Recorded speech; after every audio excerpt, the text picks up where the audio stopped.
Hello दोस्तों, आपका स्वागत है हमारे यूट्यूब चैनल ट्रिकी मैथ पर। आज हम आपके लिए लेकर आए परसेंटेज का एक और पार्ट। दोस्तों, जो अभी तक हमने किए थे वो थे केवल सिर्फ परसेंटेज के टॉपिक के क्वेश्चन, लेकिन आज जो हम आपके लिए क्वेश्चन लेके आए हैं वो हैं तो परसेंटेज टॉपिक के ही, लेकिन उसमें profit and loss, ratio, alligation, mixture आदि के मिक्स क्वेश्चन हैं, जो कि सभी डिफरेंट डिफरेंट टॉपिक पर आधारित हैं, लेकिन वो हैं उसी में ही परसेंटेज के क्वेश्चन हैं। एक ही क्वेश्चन में लगभग 2 से 3 टॉपिक मिक्स हैं। तो दोस्तों, ये क्वेश्चन एडवांस लेवल के हैं, आपके एग्जाम में बहुत हेल्प करेंगे। और इस तरह के एग्जाम में आजकल क्वेश्चन बहुत ज़्यादा पूछे जाते हैं, क्योंकि दोस्तों एग्जाम में मैथ के क्वेश्चन लगभग 10 से 15 के बीच आएंगे, लेकिन उसमें मैथ के टॉपिक लगभग 20 प्लस बना रखे हैं। तो दोस्तों, एग्जामिनर थोड़ा एग्जाम को टफ करने के लिए क्या करेगा, एक ही क्वेश्चन को लगभग कम से कम 2 या 3 टॉपिकों से रिलेटेड डाल देगा। तो दोस्तों, आइए शुरू करते हैं। आज का हमारा पहला क्वेश्चन है, जो हमने लास्ट वीडियो में आपके लिए टास्क दिया था। जिन लोगों ने कर लिया अच्छी बात है, जो नहीं कर पाए वो कृपया इसका सॉल्यूशन देख लें। तो दोस्तों शुरू करते हैं। हमारा क्वेश्चन है, एक चुनाव में 2 उम्मीदवार थे और उस कस्बे में कुल 7500 वोट थे। 20% मतों को अवैध घोषित कर दिया गया और डाले गए कुल वैध मतों में से जीतने वाले उम्मीदवार को 75% मत मिले। तो बताओ हारने वाले को कुल कितने वोट मिले।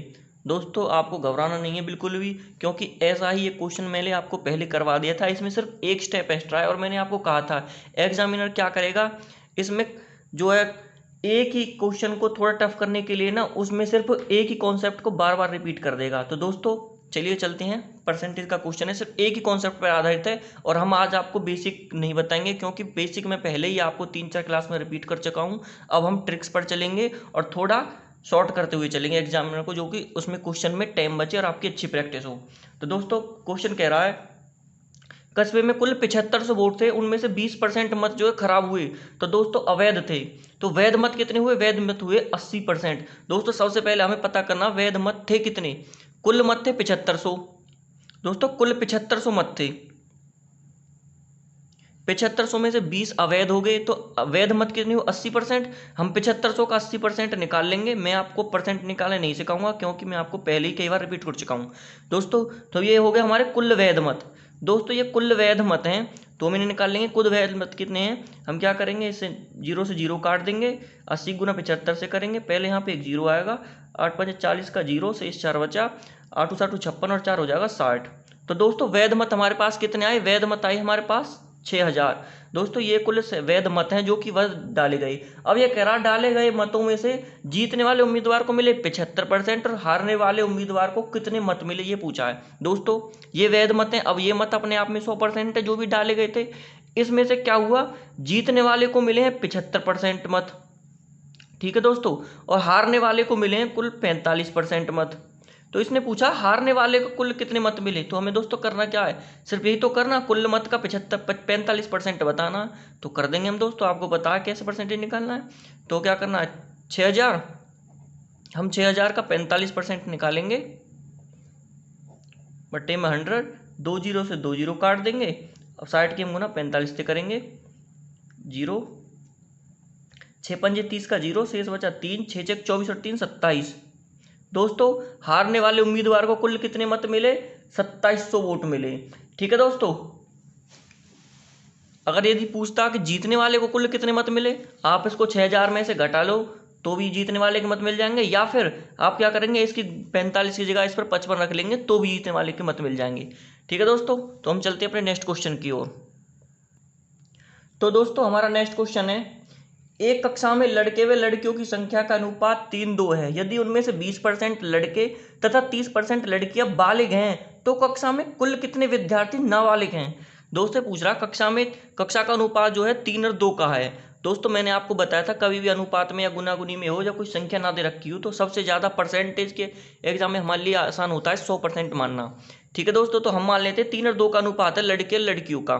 दोस्तों लड़के लड़कियों का अनुपात है 3:2। हम क्या करते हैं, इन्हें मान लेते हैं अनुपात में, हम इन्हें 300 मान लेते हैं और इनको मान लेते हैं 200। दोस्तों कुछ हमें यहाँ पे कोई प्रॉपर वैल्यू नहीं दी है, तो हम अपनी तरफ से कुछ भी मान सकते हैं, लेकिन उनका अनुपात सेम होना चाहिए। दोस्तों इनका अनुपात सेम है, हम कुछ भी मान सकते हैं, ठीक है दोस्तों। तो अब ये कह रहा है उसमें लड़के और लड़कियों का जो है ना 20% तो लड़के वाले के और 30% लड़कियां वाले के, तो हमें नाबालिग बताने हैं दोस्तों।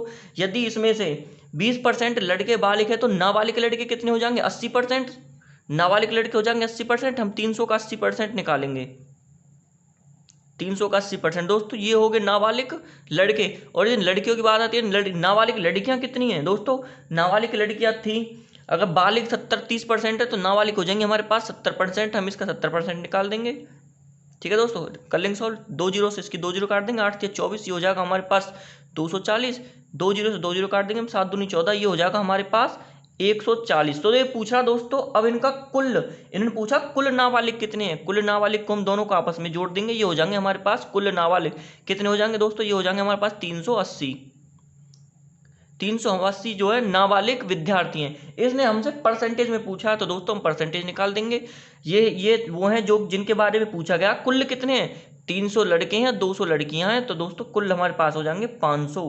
परसेंटेज निकालने के लिए हम 100 से गुना कर देंगे दोस्तों। 2 जीरो से 2 जीरो काट देंगे, इसको हम 5 से काट देंगे, 5 सत्ते 35, 3 बचेगा, 3 के पीछे 0, 5 जन 30। तो दोस्तों हमारा आंसर आ जाएगा 76%। दोस्तों सिर्फ 2 लाइन में क्वेश्चन हो गया, तो हम चलते हैं अपने नेक्स्ट क्वेश्चन की तरफ। दोस्तों हमारा अगला क्वेश्चन है, 300 ग्राम चीनी के घोल में 40% चीनी है, इसमें कितनी चीनी और मिलाई जाए ताकि नए घोल में 50% चीनी हो जाए? दोस्तों मिश्रण का क्वेश्चन है, परसेंटेज से रिलेटेड है। ये बोला 300 ग्राम चीनी है। दोस्तों हमारे पास चीनी कितनी है? कुल 300 ग्राम चीनी है। अब ये कह रहा इसमें 300 ग्राम घोल है, इसमें 40% चीनी है। दोस्तों हम पता करेंगे घोल में चीनी कितनी है, हम इसका 40% निकाल देंगे।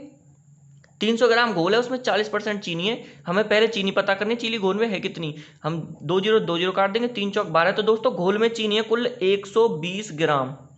ठीक है दोस्तों, इसमें पूरे घोल में 120 ग्राम चीनी है। अब ये कह रहा है कि घोल में और कितनी चीनी डाली जाए ताकि जो है इसका रेशो जो है चीनी इसमें 50% हो जाए। दोस्तों अगर पूरे घोल में 50% चीनी हो जाएगी, 50% चीनी हो जाएगी, तो बाकी शेष बचा 50% पानी होगा। ठीक है दोस्तों, अगर 50% चीनी है तो 50% पानी होगा। दोनों का अनुपात कितना होगा? 1-1, मतलब दोनों ही चीज बराबर बराबर मात्रा में होनी चाहिए। 300 के घोल में यदि 120 ग्राम चीनी है, 300 के घोल में 120 ग्राम चीनी है, तो पानी कितना हुआ दोस्तों? 180 ग्राम। अब ये पूछ रहा है इसमें हम और कितनी चीनी मिलाएं कि दोनों का रेशो जो बराबर हो जाए। इसमें 50% चीनी हो जाए, 50% का मतलब है रेशो बराबर हो जाए।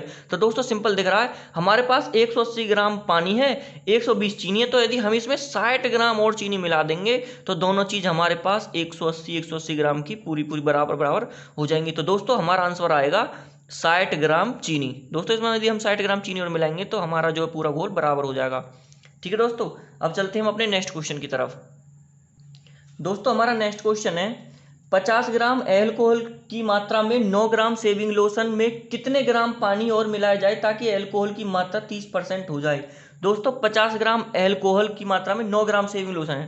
ठीक है दोस्तों, ये कह रहा है 9 ग्राम के शेविंग लोशन में 50 ग्राम एल्कोहल है। दोस्तों कुल शेविंग लोशन कितना है? 9 ग्राम का।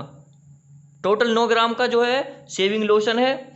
इसमें कह रहा 50% एल्कोहल है। दोस्तों यदि इसमें 50% एल्कोहल है तो 50% पानी होगा।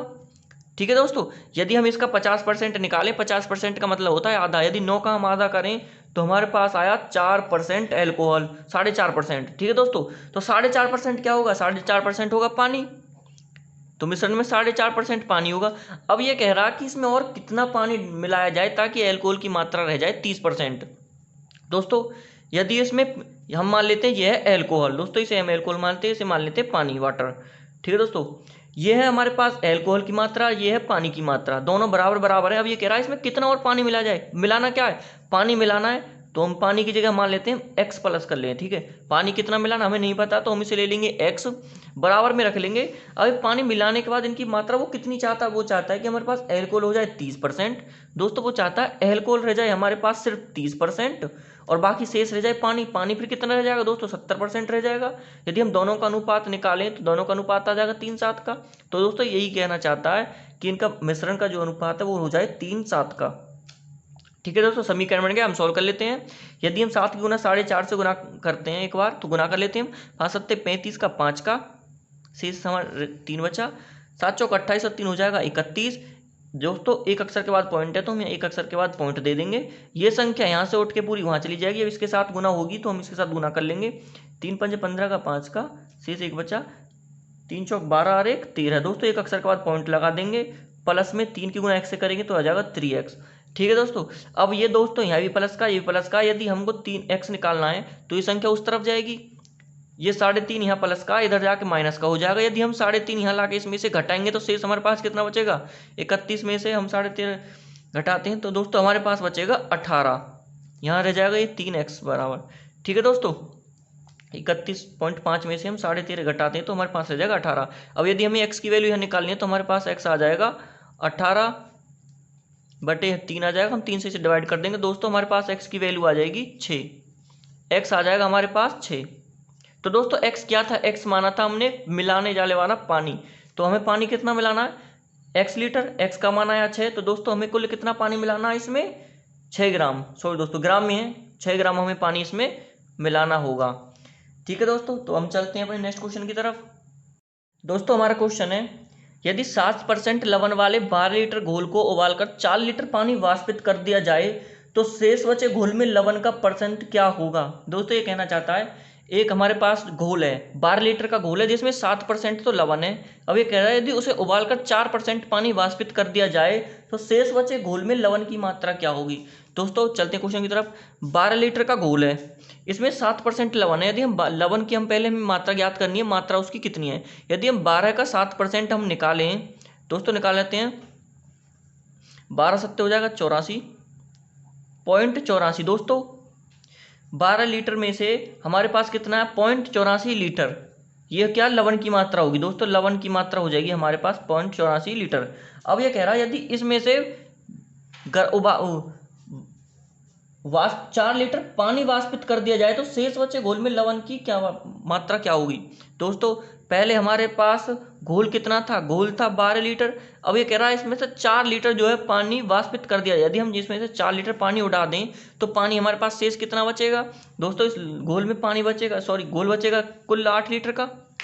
दोस्तों घोल शेष बचेगा 8 लीटर का। तो अब ये कह रहा शेष बचे घोल में लवण की क्या मात्रा होगी? दोस्तों हमने वाष्पित घोल को उबालने के बाद क्या सिर्फ पानी वाष्पित हुआ है, ना कि लवण। लवण जितना था अभी भी उतना ही है। तो बस ये पूछना चाहता है जो 0.84 है वो 8% का कितना परसेंट होगा 8 लीटर का। तो दोस्तों निकाल लेते हैं इसका परसेंट हम। 0.84 लवण है हमारे पास, कुल घोल कितना है? कुल घोल हो जाएगा 8 लीटर। 100% हम इसका परसेंट निकाल देंगे तो इसे हम काट लेंगे। यदि हम इसे 4 से काटें, 8 से काट लें, 8 एकम 8, ये हो जाएगा 8 एकम 8। इसके पीछे ना जाने की 0 लगा देंगे, बचेगा 4, 4 के पीछे 1 0, तो ये हो जाएगा हमारा 8 पंजे 40। तो दोस्तों हमारी कुल मात्रा कितनी आई? 105। 1 0 की जगह पॉइंट लगा देंगे दोस्तों, हमारा आंसर आया 10.5%। ठीक है दोस्तों, मैं एक बार फिर से रिपीट कर देता हूँ। 12 लीटर का घोल था, उसमें 7% क्या था? लवण था। अब ये पूछ रहा है यदि इस घोल में से 4 लीटर पानी को वाष्पित कर दिया जाए तो शेष घोल में कुल कितना लवण बचा? घोल 12 लीटर का था, पहले हमने इसकी क्वांटिटी देखी, लवण था कितना हमारे पास, हमने इसका 7% निकाल लिया, हमारे पास लवण बता था 84.84 लीटर। ठीक है दोस्तों। अब हमने जब उसमें से पानी वाष्पित कर दिया तो घोल हमारे पास बचा 8 लीटर। तो बस यही पूछना चाहता, जो शेष लवण है वो हमारे पास कितना परसेंट बचा। तो हमने शेष लवण का परसेंटेज निकाल लिया, 0.84 था। ठीक है दोस्तों, 0.84 था। और हमने इसको कुल क्वांटिटी कितनी बची? 8, इसका 100% हमने निकाल दिया गुना करके। तो दोस्तों हमारे पास आंसर आया 10.5। आप ये कर लेना। इसके 2 अक्षर के बाद पॉइंट है, पॉइंट हटाने के लिए हम यहाँ पे, चलो मैं आपको बता देता हूँ डिटेल से। 2 अक्षर के बाद पॉइंट है दोस्तों, जितनी भी अक्षर के बाद पॉइंट होता है हम क्या करते हैं, उसका पॉइंट हटाने के लिए नीचे उतने ही एक के बाद उतनी ही 0 लगाते हैं। ठीक है दोस्तों। अब ये हम क्या करेंगे, 100 से 100 काट देंगे। यदि आप 8 से 84 को काटोगे तो हमारे पास आंसर आएगा ये 10.5%। ठीक दोस्तों, चलते हैं हम अपने नेक्स्ट क्वेश्चन की तरफ। तो दोस्तों हमारा नेक्स्ट क्वेश्चन है, 3 लीटर चीनी और पानी के घोल में 40% चीनी है। इस घोल में 1 लीटर पानी मिला दिया जाए तो नए घोल में कितनी चीनी होगी?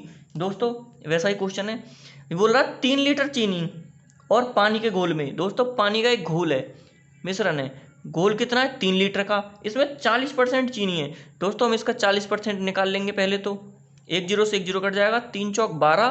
तो दोस्तों एक अक्षर के बाद पॉइंट लगा देंगे तो हमारे पास बना 1.2 ग्राम। ठीक है दोस्तों, 1.2 लीटर,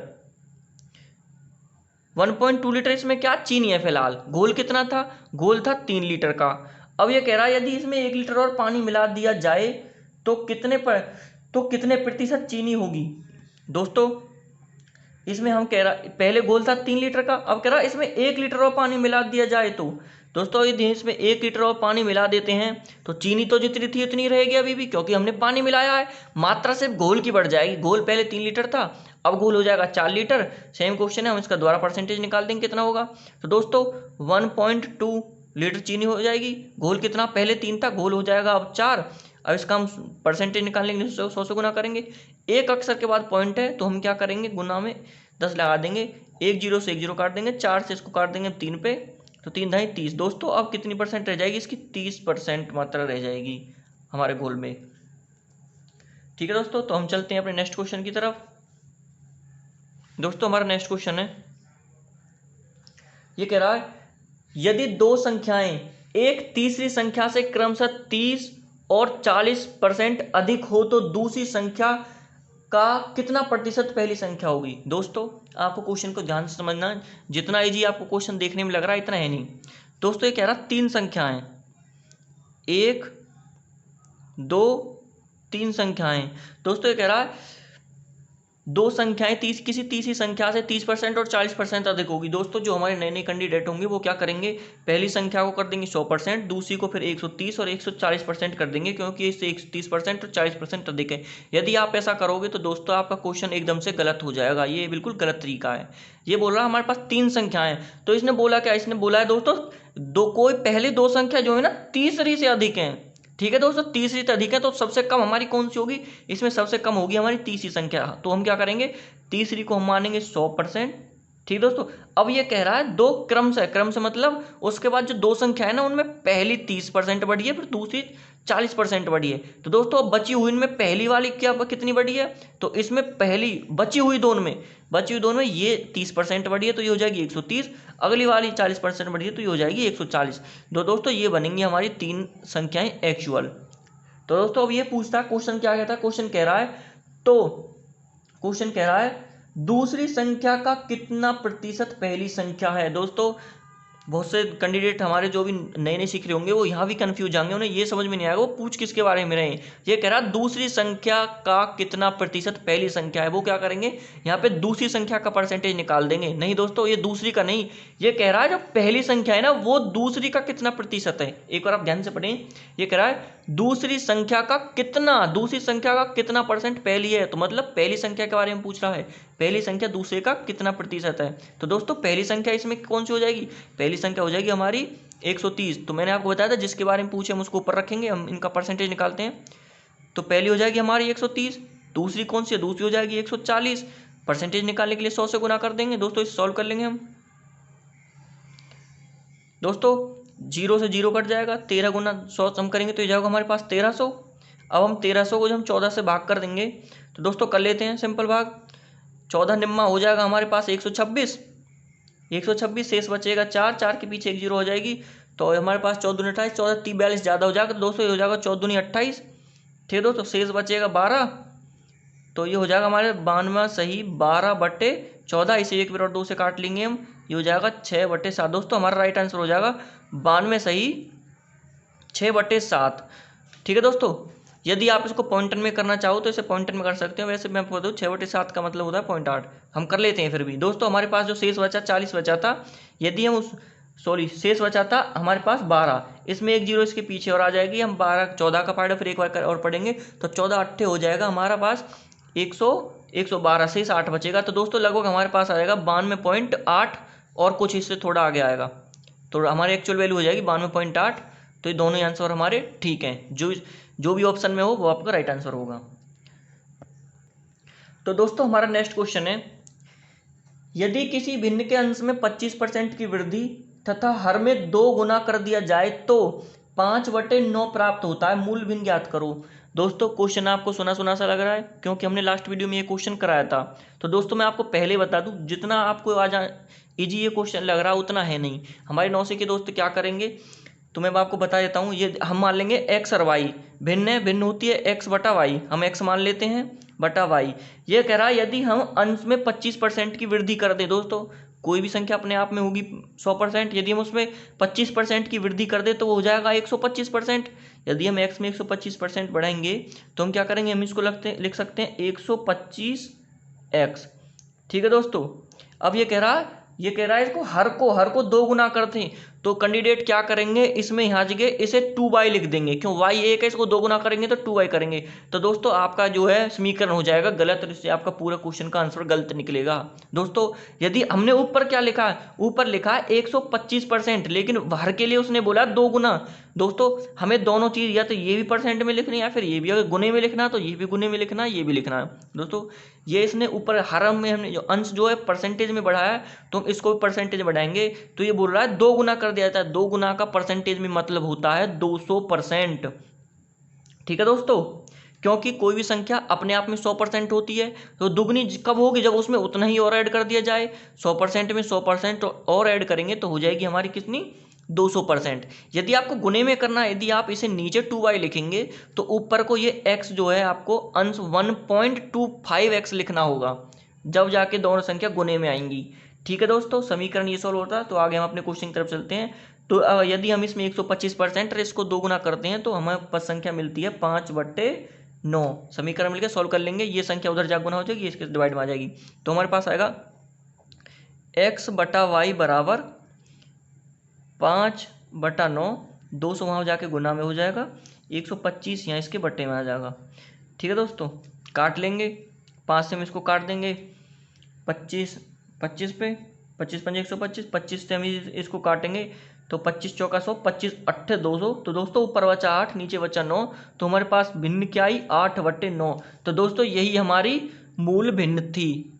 ठीक है दोस्तों, ये हो जाएगा हमारा राइट आंसर। तो दोस्तों आज का टॉपिक हम यहीं समाप्त करते हैं। दोस्तों आज मैंने आपको जितने भी क्वेश्चन कराए हैं सभी एग्जाम के लिहाज से बहुत ज़्यादा इंपॉर्टेंट है। कैंडिडेट को ये क्वेश्चन देखने में भले ही आसान लग रहे हों, लेकिन ये जितने भी क्वेश्चन हैं सब अपर लेवल के, कम से कम ग्रुप बी या सी लेवल के क्वेश्चन में पूछे गए हैं, क्योंकि सभी क्वेश्चन जो है ना कन्फ्यूजिंग क्वेश्चन है, और सभी क्वेश्चन जल्दबाजी में गलत करवाए जाने वाले क्वेश्चन है। दोस्तों आप यदि इस तरह इन क्वेश्चनों की प्रैक्टिस करते रहोगे तो आप भविष्य में कभी गलत नहीं कर पाओगे। दोस्तों यदि आप ऐसी ही और क्लास देखना चाहते हैं तो जुड़े रहिए हमारे साथ, हमारे चैनल को सब्सक्राइब करें एवं लाइक करें। थैंक यू दोस्तों।